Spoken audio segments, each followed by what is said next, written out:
Exodus 2. The birth of Moses. Now a man of the tribe of Levi married to a Levite woman, and she became pregnant and gave birth to a son. When she saw that he was a fine child, she hid him for 3 months. But when she could hide him no longer, she got a papyrus basket for him and coated it with tar and pitch. Then she placed the child in it and put it among the reeds along the bank of the Nile. His sister stood at a distance to see what would happen to him. Then Pharaoh's daughter went down to the Nile to bathe, and her attendants were walking along the river banks. She saw the basket among the reeds and sent her female slave to get it. She opened it and saw the baby. He was crying. She felt sorry for him. "This is one of the Hebrew babies," she said. Then his sister asked Pharaoh's daughter, "Shall I go and get one of the Hebrew women to nurse the baby for you?"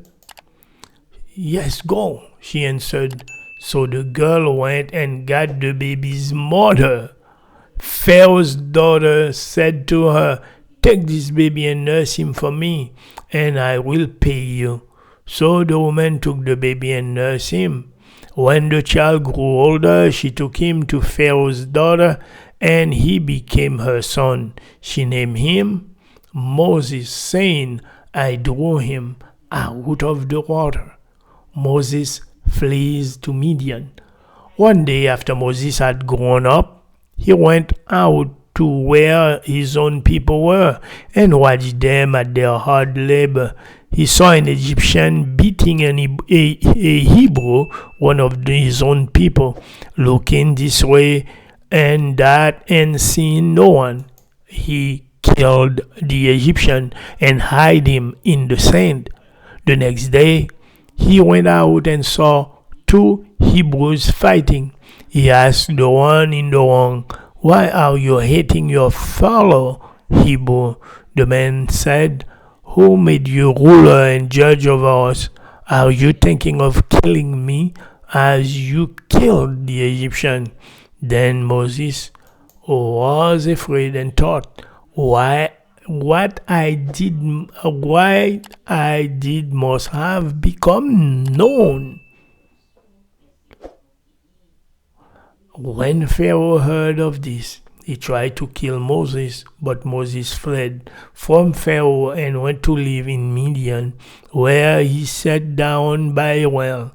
Now a priest of Midian had 7 daughters, and they began to draw water and fill to water their father's flock.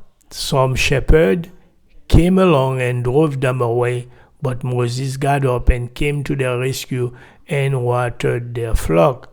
When the girls returned to Reuel, their father, he asked them, "Why have you returned so early today?"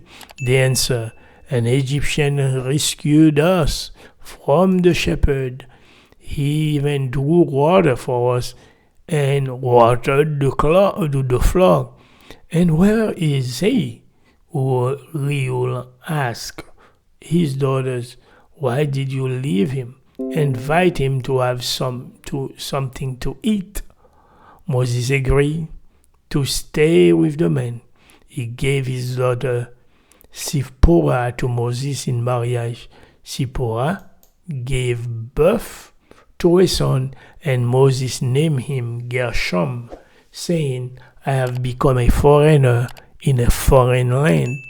During that long period, the king of Egypt died.